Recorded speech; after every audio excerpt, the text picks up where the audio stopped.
terima kasih sekali Bunda atas ilmunya yang sangat-sangat bermanfaat dan panjang sekali. Sampai bawah itu. Iya. Punya Kamila. Saatnya seperti itu. Kemudian mungkin ada pertanyaan dari Bunda semuanya. Dipersilahkan kalau ada pertanyaan. Semua.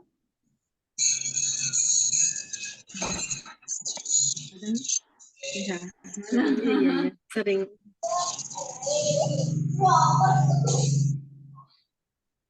Ada yang mau bertanya?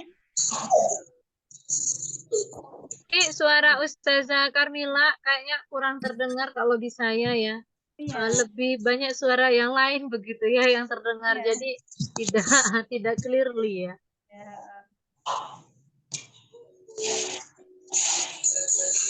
Monggo Bunda, ada yang mau ditanyakan? Aisyah, sholat dulu. Ini ngomong ra sholat toh. Neng banyeran ra sholat toh.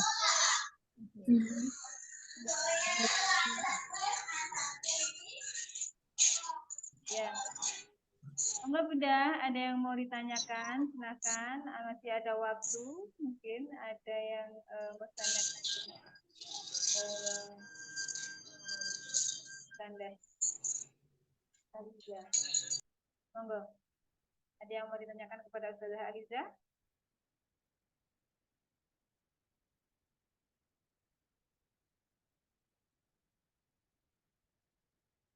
Belum ada ya di chat ya? Bisa langsung ditanyakan langsung. Bisa juga lewat chat. Nah, ini ada pertanyaan Bunda.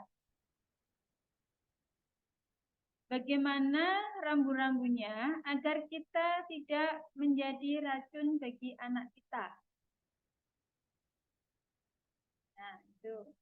Monggo, Bunda bisa langsung dijawab. Langsung ya? Yeah, baik. Rambu-rambunya agar kita tidak menjadi racun ya bagi anak-anak kita. Tidak menjadi toxic parent ya. Baik. Sebenarnya ayah dan bunda sekalian, saya yakin dan percaya bahwa tidak ada anak yang sebenarnya tidak membutuhkan orang tua ya. Sehingga tidak ada anak itu akan menganggap orang tuanya seperti racun ya. Tetapi Bapak dan Ibu, ayah dan bunda sekalian, akumulasi dari sikap-sikap kita yang selama ini membuat anak kita mengalami tekanan demi tekanan, itulah nanti yang akan mungkin ya dalam tanda petik orang tuanya yang menjadi toksik, yang menjadi racun misalnya ya dalam pendidikan anak kita. Apa rambu-rambu yang harus kita pahami ya? Misalnya nih, kalau kita menjadi orang tua, coba deh Bapak dan Ibu, kalau saya lihat ya, paham aja ya, misalnya dengan pendidikan anak berbasis fitrah ini, maka insya Allah ya, insya Allah kalau kita sudah lakukan, itu anak kita akan aman ya, dan kita tidak akan menjadi racun bagi anak-anak kita. Misalnya pada usia misalnya fitrah keimanan ya, terus sampai 6 tahun. Pada saat itu ibu-ibu tidak perlu khawatir ya kalau anaknya nggak mau ngaji, nggak mau sholat ya. Yang penting ibunya aja yang rajin begitu ya. Yang penting di rumah itu disediakan situasi-situasi yang mengarahkan pada rajinnya mengaji, rajinnya sholat begitu. Tidak apa-apa ya kalau misalnya di usia ini, misal anak kita belum mau belajar ya. Cuman kan kita sebagai orang tua suka nggak sabar ya. Misalnya kelas usia 6 tahun. Anak tetangga udah bisa baca, udah bisa nulis misalnya. Itu kita jadi ibu-ibu tuh udah panas misalnya. Lalu nanti di rumah anak kita dipaksa ya. Saya di tahun ini ayah dan bunda sekalian ada beberapa ya, beberapa sekolah ya, 5 ya, tahun ini 5 sekolah ya. Saya bekerja sama dengan sekolah, ada yang TK, ada yang SD ya. Itu tes kesiapan masuk sekolah, itu ada 5 sekolah. Selalu saja saya menemukan orang tua yang anaknya usia 5 tahun aja belum, itu sudah anaknya les membaca, les menulis ya. Ketika saya tanyakan, Kenapa anak ibu baru 4 tahun 8 bulan, 5 tahun 0 bulan ya, itu anaknya belum bisa baca, belum bisa nulis, kenapa udah dileskan? Gitu. Jawabannya apa? Karena teman-teman dia udah bisa, Bu, begitu ya. Nah, ini kan sangat kasihan ya. Jadi anaknya full day ya, dari pagi itu sampai sore, anak itu di TK udah capek sekolahnya. Ternyata nanti di rumah habis asar les ya. Lesnya apa? Les berhitung, les membaca, les les menulis ya. Nanti habis maghrib belajar lagi ngaji ya, padahal umur anak baru 4 tahun. Sehingga itu akan aus. Itulah cikal bakal anak kita akan menganggap kita sebagai racunnya ya. Karena kita tidak membesarkan dia sesuai dengan fitrahnya ya. Dia belum usianya belajar, udah dipaksa untuk belajar. Saat nanti dia udah usianya belajar, kita udah lelah menyuruh dia untuk belajar ya. Maka itu tidak akan tumbuh sesuai dengan fitrahnya anak kita ya. Maka Bapak dan Ibu itu menjadi warning bagi kita. Kemudian anak kita usianya itu udah rentangnya 7 sampai 12 tahun. Kita masih aja menjadi orang tua yang helikopter ya, yang selalu terbang rendah di kepala anak misalnya ya. Berkeliling terus di depan anak. Anak mau ngapain? Gak boleh. Ini gak boleh. Itu gak boleh. Akhirnya apa kata anak? Aku harus ngapain bunda? Gitu ya. Akhirnya, terutama anak laki-laki. Ini warning bagi kita ya, jadi orang tua ya. Termasuk saya ya. Anak laki-laki kita itu kan dia suka eksplorasi. Tapi kekhawatiran kita terutama ibu-ibu tuh kan sangat banyak ya.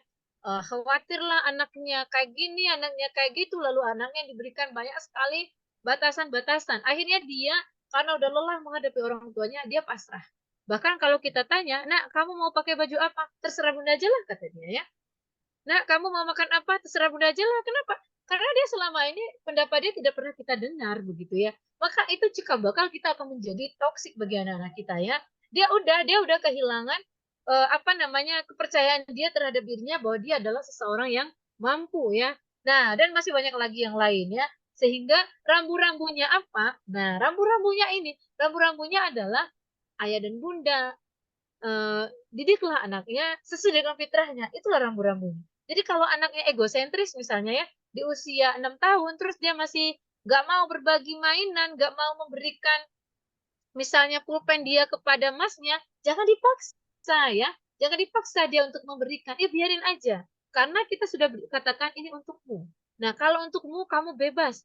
Mau mengambil hakmu misalnya ingin meminjamkan atau tidak, itu terserah kamu nak begitu. Itu fitrahnya. Tapi ketika dia sudah mulai usianya 7 tahun, kita mulai sedikit membuka wawasannya. Nak, kalau kamu pinjamkan ini ke temanmu, kamu berpahala. Tapi tetap itu hakmu untuk mau memberikan atau tidak. Tapi kalau kamu ingin mendapatkan derajat yang lebih tinggi dibandingkan orang-orang yang lain, maka kamu pinjamkan itu, Tuhan mau mencintaimu. Nah, itu kurang lebih Bunda untuk rambu-rambu supaya kita tidak menjadi orang tua yang toksik ya, yang racun bagi anak-anak kita. Wallahu a'lam bishawab. Saya kembalikan ke Ustazah. Alhamdulillah, semoga jawabannya bisa memuaskan ya Bunda ya. Untuk pertanyaan selanjutnya yaitu dari Wali Ananda Kanaya. Nah, ini pertanyaannya adalah, bolehkah apresiasi berupa barang? Oh, boleh banget Bu, boleh banget ya. Jadi apresiasi berupa barang itu boleh banget. Tetapi kita harus melihat apresiasi berupa barang itu sesuatu yang dibutuhkan oleh anak kita. Bukan sesuatu yang dia inginkan, tetapi yang dia butuhkan. Jadi ini kan konsepnya misalnya kita kalau dalam psikologi itu membahasnya seperti pemberian token ekonomi kepada anak misalnya. Tapi itu adalah sesuatu yang dia butuhkan. Butuh tidak anak kita kelas 2 SD dibelikan handphone, smartphone misalnya ya? Itu tidak butuh, maka tidak boleh kita berikan itu. Kalau kita mau memberikan apresiasi, janjikanlah sesuatu yang dia butuh.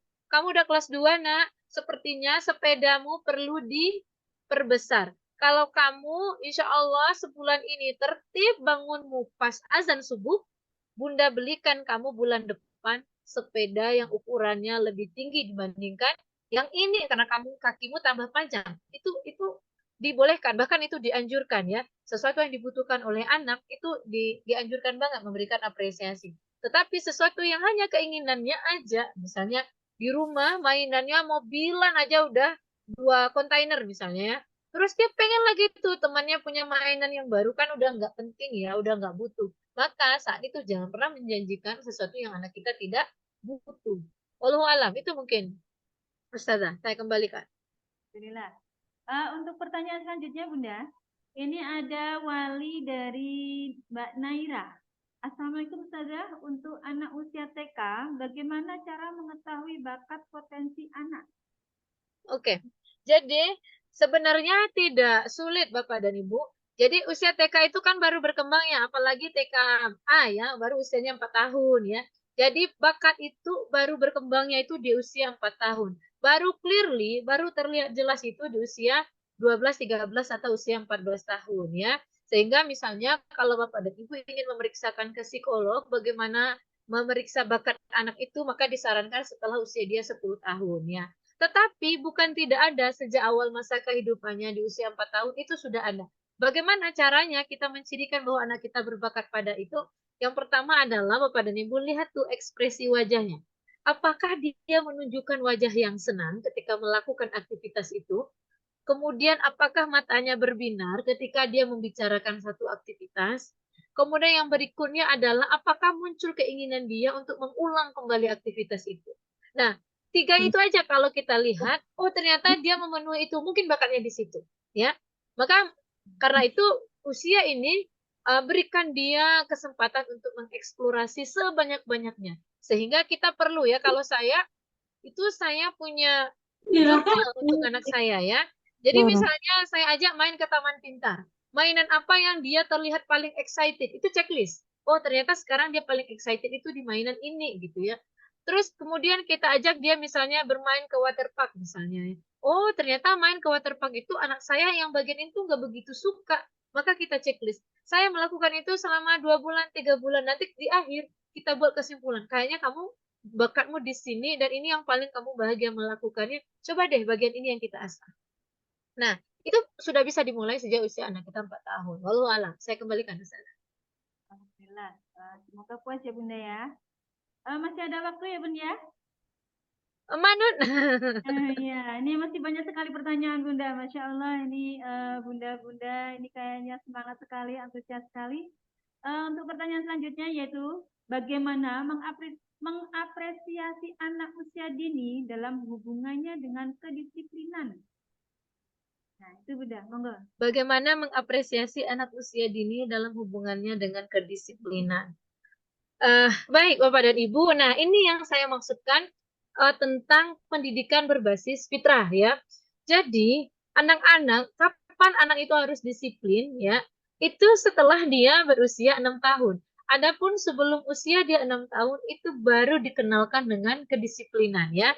Jadi ketika kita memberikan apresiasi tentang kedisiplinan, itu adalah sesuatu yang baru ya, yang baru kita tekankan ketika usia dia sudah 7 tahun ya. Kalau usia dini itu berikan pelukan, berikan pujian ya, kita apresiasi, terima kasih nak, hari ini anak Bunda pagi-pagi udah bisa sikat gigi sendiri. Terima kasih nak, makan siang kamu bisa suap sendiri. Kalau anak usia dini kan ini ya yang perlu diapresiasi ya.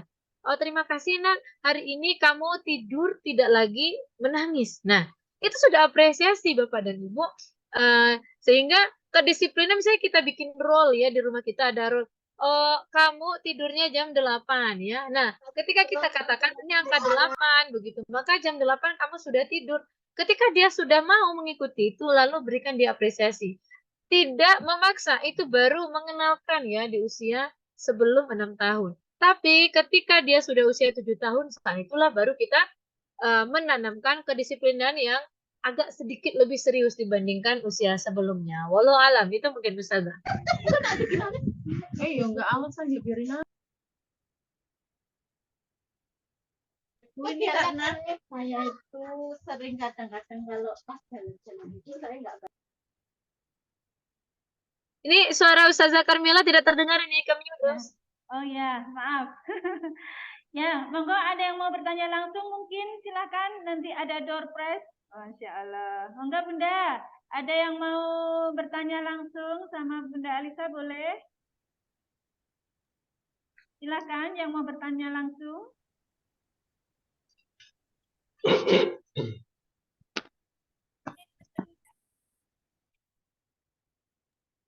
Nanti ada door prize. Masya Allah. Bila?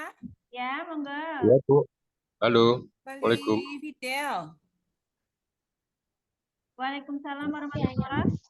Iya, monggo ini dari siapa? Ayah, Bapak siapa?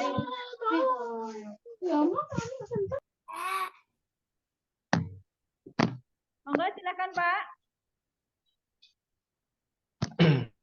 Ya, Assalamualaikum warahmatullahi wabarakatuh. Kami wali dari Muhammad Musta ada Musafa kelas 6 Akso. Begini Ibu, ketika kita memberikan apresiasi kepada anak, tentunya anak tidak diam saja, mesti dia memberikan reaksi, menjawab atas apa yang kita sampaikan. Jadi untuk anak saya yang kelas 6 ini, ketika dia melakukan sesuatu dengan baik atau sesuai dengan syar'i misalkan, saya katakan atau saya berikan apresiasi, dia memberikan jawaban yang ya mungkin dia iseng atau gimana, cuman seperti apa ya, iya kok, aku kok. Jadi dia seperti apa ya, diberikan apresiasi itu jawabannya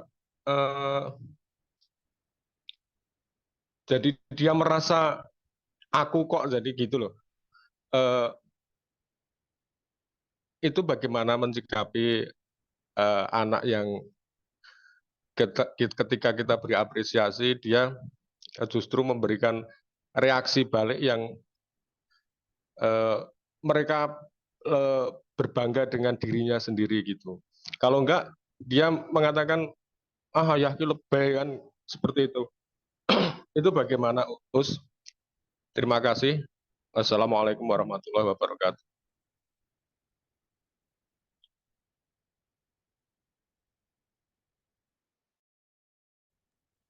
Langsung aja atau menunggu ada lagi pertanyaan yang lain? Monggo, Manut. Ada lagi yang lainnya? Saya Bu Mila. Oh iya, monggo Bunda. Saya Ika Mindarse, wali dari Fidelia dan juga Akila kelas 1, Bu. Selamat sore, Assalamualaikum Bu Novia.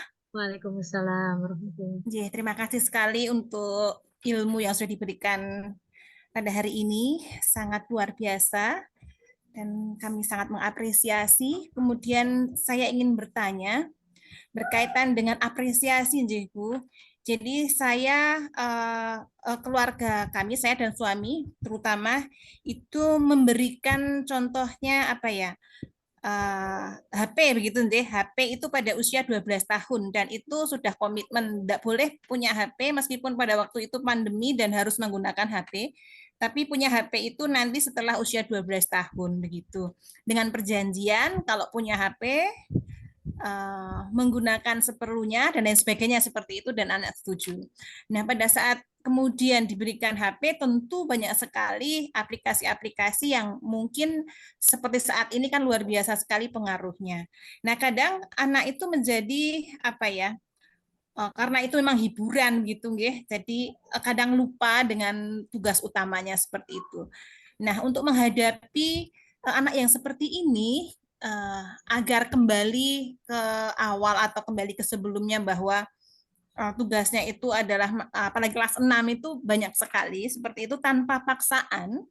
Meskipun kita sudah dengan contoh misalnya seperti itu kok kemudian masih asik dengan HP-nya seperti itu, bagaimana sih Ibu agar anak juga tidak merasa tersinggung, menjaga perasaannya, dan kemudian juga mereka melakukan itu dengan benar-benar dari dalam dirinya seperti itu. Seperti itu Ibu Novia, terima kasih. Oke, gimana Us? Langsung? Enggak Bunda, langsung saja. Oke. Baik, yang pertama tadi ya, ini agak beririsan ya, yang pertama dan kedua sama-sama kelas 6. Maka kita harus pahami Bapak dan Ibu, kelas 6 ini mungkin ada yang udah pubertas ya, meskipun dia udah ada yang balik ya. Jadi ada yang sudah yang sudah mulai ya perkembangan. Jadi kalau saya lebih banyak memandang anak itu dari segi perkembangan otak ya. Jadi misalnya di usia anak itu 12 tahun, itu otaknya itu sebenarnya sudah berkembang hingga 80%. Nah, kemudian setelah itulah sampai usia 19 tahun nanti, maka otak itu berkembang hingga 100%. Setelah 19 tahun, kalau misalnya anak Bapak dan Ibu yang tadi bercerita ke saya adalah anak laki-laki, kemudian dia misalnya di awal fase kehidupannya, dia dididik dengan benar ya, nah insya Allah di usia 19 tahun dia akan kembali. Maka kita lihat dulu ya, faktor apa yang menyebabkan anak kita kayak gini. Misalnya, tadi udah diapresiasi, jadinya dia kayak jumawa ya, maaf ya, maksudnya aku kok gitu misalnya ya. Terus, iya ya kok lebay begitu ya. Kadangkala kita sebagai orang tua juga perlu mempertimbangkan usia dalam memberikan apresiasi dan cara yang tepat dalam memberikan apresiasi itu begitu ya. Jadi kalau misalnya ih anak mama keren banget gitu, itu udah nggak cocok untuk anak kelas 6 ya, makanya dia akan bilang iya ya lebih iya pasti gitu ya misalnya, apalagi anak laki-laki misalnya ya. Nah maka cara memberikan apresiasi kepada anak kita yang sudah mulai besar itu perlu dengan teknik-teknik yang spesifik begitu. Kita perlu mempertimbangkan usia di sini ya. Kenapa tadi saya tidak menyebutkan kalimat-kalimat ya? Saya yakin Bapak dan Ibu adalah observer yang keren banget ya, yang sudah banyak banget memahami perkembangan anaknya begitu. Sehingga ada memang apresiasi-apresiasi yang tepat diberikan kepada anak dengan cara A, tapi tidak pas kepada anak dengan cara B gitu.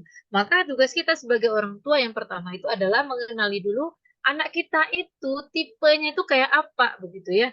Jadi kalau dia udah sekali dua kali responnya tidak bagus, maka ayah harus mengubah cara memberikan hukuman ataupun apresiasi ya. Kita harus ganti gaya. Jadi orang tua nggak boleh monogaya. Orang tua harus multi gaya ya. Jadi harus berubah terus dan berikan terus kejutan untuk anak kita ya. Jangan sampai anak kita jauh berpikirnya lebih cepat dibandingkan kita orang tua. Kalau dia melakukan kebaikan terus dia udah bisa baca tuh. Paling nanti ayah bilang, oh ya anak ayah memang pinter gitu ya. Sambil nanti dia niruin begitu bagaimana ayahnya berbicara. Maka ayah harus menunjukkan kalimat-kalimat yang baru, misalnya respon yang baru, yang itu akan membuat anak kita, wow, ayahku keren, begitu ya. Itulah yang sebenarnya dibutuhkan oleh anak-anak remaja, begitu ya. Teknik dalam berbicara dengan mereka, teknik berkomunikasi itu masuknya ya. Bagaimana itu menjadi sesuatu yang tidak basi bagi anak-anak ya. Jadi kalau remaja itu apalagi generasi sekarang ya, kalau segala sesuatu yang sama berulang-ulang, itu bagi mereka udah nggak menarik ya. Ya, apalagi kalau ustazah di kelas, pasti ustazah banyak penderitaan ya, misalnya ngajar kelas 6 ya. Itu kalau gaya ustazahnya ngajarin sama, gaya marahnya sama, begitu. Itu dengan ngefek begitu kepada anak-anak kelas 6, begitu ya. Maka kita jadi orang dewasa yang mendampingi anak-anak kita harus memahami dari perspektif itu, begitu. Nah, kemudian tentang handphone misalnya ya, maka mungkin di sini ada yang miss ya. Tadi saya HP itu untuk hiburan misalnya ya. Maka disitulah Bunda, maaf ya, miss-nya di sana mungkin ya. Jadi selalu misalnya di awal-awal kita tekankan misalnya kepada anak kita, kenapa kamu harus punya handphone misalnya. Ini karena kan handphone ini benar-benar menjadi kayak mata pisau ya. Kalau dia digunakan dengan sangat tepat, maka dia akan memberikan kontribusi yang sangat banyak baik untuk anak kita. Kalau dia tidak dipergunakan dengan tepat, maka dia hanya akan menjadi pencetus anak kita akan jauh dari nilai-nilai kefitrahannya itu sendiri ya. Maka di awal bagaimana kita menanamkan kefitrahan dalam penggunaan handphone itu kepada anak kita, katakan fungsi handphone itu untuk apa? Apakah handphone itu untuk hiburan misalnya ya? Apakah handphone itu sarana bermain game? Apakah handphone itu untuk melakukan aktivitas apa dia membutuhkan ya? Maka gunakan handphone untuk itu. Apalagi di usia dia 12 tahun ya. Maka 12 tahun itu godaannya itu Masya Allah besar sekali ayah dan bunda, di mana dia akan berkembang hormonnya, di mana dia akan berubah suaranya, di mana dia akan saat itu organ-organ reproduksinya akan aktif, sehingga dorongan-dorongan dia untuk mengetahui segala sesuatu yang selama ini tidak terbayangkan oleh kita, itu di saat itu sangat besar ya. Lain misalnya kalau kita berikan anak kita itu handphone misalnya di usia 18 tahun ya, saat itu anak kita sudah mulai menuju arah kematangan cara berpikir ya. Jadi gejolak ya, diakui atau tidak, meskipun banyak ahli misalnya dalam psikologi Islam itu tidak mengakui adanya misalnya tidak ada kok fase remaja, yang ada hanya anak-anak dan dewasa misalnya ya. Tapi diakui atau tidak, fase remaja itu ada ya. Kalau dia dianggap orang dewasa belum pantas ya, kalau dia dianggap anak-anak udah nggak pantas ya. Dan pada masa itu benar-benar Bapak dan Ibu juga dulu pernah remaja, saat itu benar-benar kita mengalami gejolak yang luar biasa ya. Gejolak yang luar biasa, diberikan fasilitas yang bukan main, itu bisa mengekspresikan rasa penasaran, mengekspresikan berbagai macam dorongan yang muncul karena pertumbuhan hormon itu. Itulah yang akhirnya bisa membuat anak kita itu bahkan ya, pola-pola kefitrahan yang sudah kita tanamkan sejak awal itu bisa terkikis ya. Maka yang perlu ditekankan di sini lagi, ayah dan bunda sekalian, kita harus membuat kembali komitmen dengan anak kita. Handphone itu fungsinya buat apa? Ya, handphone, misalnya saya bahkan ke adik saya masih saya katakan meskipun dia sudah kuliah Bapak dan Ibu, handphone kamu gunanya buat apa? Buat komunikasi. Terus buat apa lagi? Buat kuliah. Terus buat apa lagi? Ya itu aja guna handphone ya, komunikasi, kemudian menggunakan pakai data lalu lakukan dengan cara yang baik. Di luar itu boleh tidak? Tidak. Kalau kamu lakukan itu, maka kamu sedang menentang siapa? Menentang Allah. Maka nak, jangan jadikan handphone ini sebagai wasilah ayah dan bundamu mencebur ke neraka, karena ayah dan bunda sudah memfasilitasimu untuk melakukan hal-hal yang tidak Allah ridhoi. Gunakan handphone ini untuk sesuatu yang Tuhan ridho melakukan itu. Maka saat itulah kamu layak menggunakan handphone. Bagi anak bunda, kalau masih saja menggunakan handphone itu untuk sesuatu yang di luar fungsinya, maka kamu sedang membuat ayah dan bundamu ke neraka. Ayah dan bunda tidak mau itu terjadi, maka silakan. Kamu marah tidak masalah, tapi kamu nanti kita sama-sama masuk surga. Maka ambil handphonenya karena dia tidak menggunakan sesuai dengan fungsinya. Karena anak kelas 6 itu dia sudah bisa berpikir dengan sangat baik ya, karena pertumbuhan otaknya sudah 80%. Kenapa? Ini kita harus memberikan protek pada anak kita dari ghazul fikri, dari kejamnya dunia ya, dari kehidupan yang kita tidak tahu ya. Sedikit lagi misalnya dia mengenal misalnya aktivitas-aktivitas sosial di media itu yang membuat dia banyak sekali peluang-peluang anak kita untuk bermaksiat, maka saat itu adalah warning buat kita Bapak dan Ibu. Misalnya anak kita sudah misalnya sekarang banyak ya, saya menemukan anak-anak usia SD, SMP terlibat dengan judi online misalnya ya. Anak-anak usia SD dan SMP terlibat dengan aktivitas aktivitas apa sih istilahnya saya lupa ya. Jadi dia punya teman terus video callan sambil melihat-lihat mempertontonkan aurat masing-masing begitu ya, melewati video call misalnya dan lain sebagainya. Itu banyak kasus yang saya dapatkan dan itu adanya karena saya di Jogja dan saya menemukan itu di Jogja, tidak di pulau yang lain Bapak dan Ibu. Maka kita harus mewanti-wanti anak kita supaya dia tidak terjerumus begitu dengan aktivitas-aktivitas yang seperti itu. Bagaimana membuat anak kita tidak sakit hati? Maka itu perjanjian di awal itu adalah sesuatu yang memberikan pemahaman, memberikan insight kepada dia apa yang harus dia gunakan dari handphone itu. Apa manfaat yang harus dia ambil dari menggunakan teknologi itu. Mana yang boleh, mana yang tidak begitu. Kalau kamu tidak mau patuh, maka semuanya akan diambil. Itu resiko yang harus dia dapatkan begitu. Maka saat itu dia bisa memahami bahwa orang tuanya serius tentang ini misalnya. Walau alam bisawab, itu mungkin yang bisa saya sampaikan. Saya kembalikan Ustazah Mila. Alhamdulillah. Terima kasih Bunda. Mungkin kayaknya cukup ya. Atau ada satu, masih banyak lagi nih pertanyaan nih Bunda. Satu lagi mungkin ya Bunda ya. Oke, terakhir ya. Terakhir ya. Bangga Bunda, Ayah, kalau ada yang mau bertanya secara langsung. Satu pertanyaan lagi, biar tidak penasaran. Ada? Nah, cukup. Oke, satu lagi ya Bunda, kalau tidak ada secara langsung nih ada di chat masih banyak. Ini ada saya bacakan satu.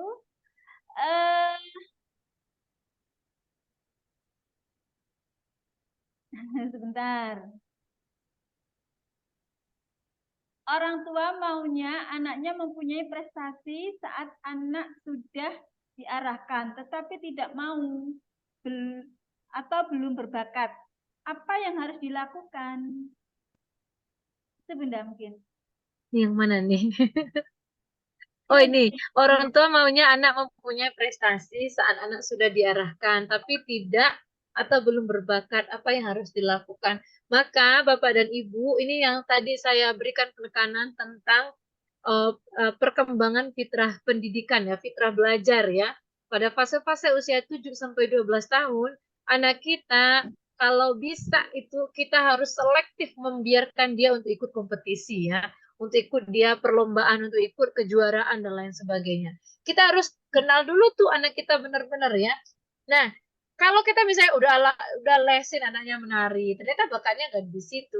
Ya kita bukan berprestasinya anak itu bukan maunya orang tua aja begitu ya. Itu harus diselaraskan dengan bakatnya anak-anak begitu sehingga anak-anak kita tidak menjadi anak-anak yang tumbuh di bawah tekanan, lalu nanti dia akan memandang kita sebagai orang tua yang toksik ya, orang tua yang menjadi racun begitu dalam kehidupannya. Kemudian apa yang perlu kita lakukan? Ayah dan bunda perlu mendiskusikan lagi dengan dia, ulang lagi dari awal ya, berikan lagi peluang dia untuk mengeksplorasi aktivitas, observasi lagi dari awal, mana yang matanya bergairah melakukan aktivitas itu, maka izinkan dia melakukan itu. Setiap anak yang bergairah melakukan aktivitas di situ bakatnya. Orang-orang yang berbakat lalu dia dalami bakatnya, jarang banget yang tidak berprestasi di bidang itu ya. Maka tugas kita adalah menemukan bakatnya. Kalau dia sudah kelas 6 SD ya, maka saya kira itu sudah bisa, misalnya ayah dan ibu bisa mengkonsultasikan misalnya kepada tenaga profesional ya, membantu supaya anak kita ini menemukan bakatnya di mana begitu ya, supaya kita sebagai orang tua juga dapat pencerahan apa yang benar-benar ingin diasah dengan serius dari anak ini begitu ya, sehingga berprestasi bukan adalah keinginannya orang tua, tetapi prestasi itu adalah efek samping dari aktivitas yang diberikan oleh orang tua, kebebasan yang diberikan oleh orang tua atas izinnya dalam kepada anaknya untuk melakukan berbagai macam eksplorasi aktivitas ya. Jadi bukan karena kita ingin anak kita berprestasi lalu kita berikan kesempatan A, B, C, dan D, tetapi karena kita izinkan anak kita melakukan aktivitas A, B, C, dan D, efek sampingnya dia berprestasi begitu. Sehingga prestasi misalnya kejuaraan apa yang kita inginkan, dapat medali, dapat penghargaan dan lain sebagainya, itu adalah efek samping, bukan tujuan utama ya dan bunda. Nah itu mungkin yang bisa saya sampaikan Ustazah Nila. Walau alam bisawab. Alhamdulillah, alhamdulillah ya Allah. Terima kasih Bunda atas materinya hari ini, Masya Allah sangat-sangat bagus sekali ya Bunda ya, sangat menginspirasi kita semuanya. Semoga ini semua ayah bunda di rumah bisa terinspirasi oleh materi-materi hari ini. Dan mohon maaf ini sebenarnya masih banyak pertanyaan, tapi mungkin bisa apa ya, lewat WA mungkin ya Bunda ya. Ya, nanti di chat. Siap, insya Allah. Oke, ya. Ya, alhamdulillah, terima kasih Bunda untuk materi hari ini. Sangat-sangat bermanfaat sekali ya dari Bunda Aliza. Di mana tema hari ini adalah tentang bagaimana mengapresiasi setiap target yang dicapai oleh anak gitu nggih, pengaruhnya apresiasi terhadap pertumbuhan fitrah anak. Nah, semoga kita sebagai orang tua bisa menjadi orang tua yang senantiasa selalu bisa memahami fitrah seorang anak ya Bunda ya. Jadi karena anak itu adalah amanah yang masing-masing anak mempunyai potensi dan mempunyai fitrah yang ada kayak gitu.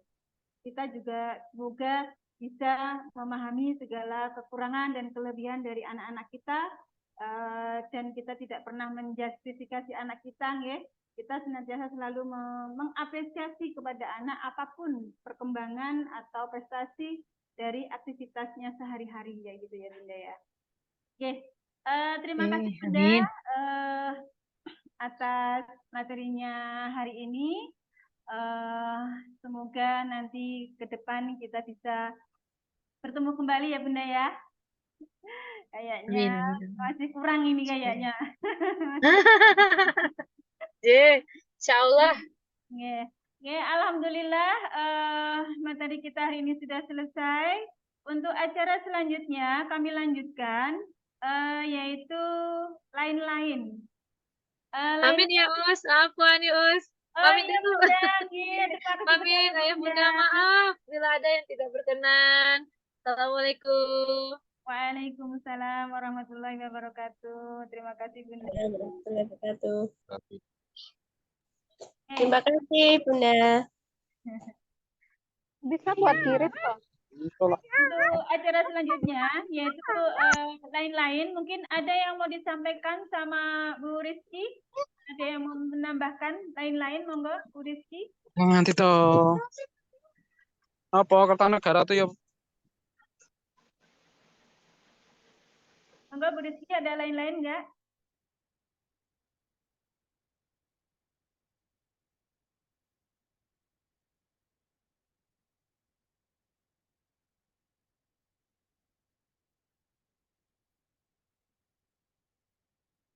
Ya, ada nggak tidak Bu Rizky? Kalau tidak ada, oh, tidak ada ya. Oke, oke, alhamdulillah semuanya. Acara demi acara sudah kita lalui bersama, alhamdulillah bisa berjalan dengan lancar. Baiklah, marilah kita tutup pertemuan kita hari ini. Mari kita tutup pertemuan hari ini dengan bacaan hamdalah bersama-sama. Alhamdulillahirabbil alamin. Dan doa penutup majelis. Subhanakallahumma wa bihamdika asyhadu an la ilaha illa anta astaghfiruka wa atubu ilaik. Banyak salah dari saya dalam membawakan acara di hari ini. Mungkin ada banyak salah dan khilaf. Saya mohon maaf.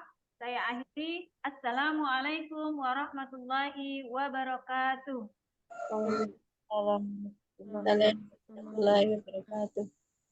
Assalamualaikum warahmatullahi wabarakatuh.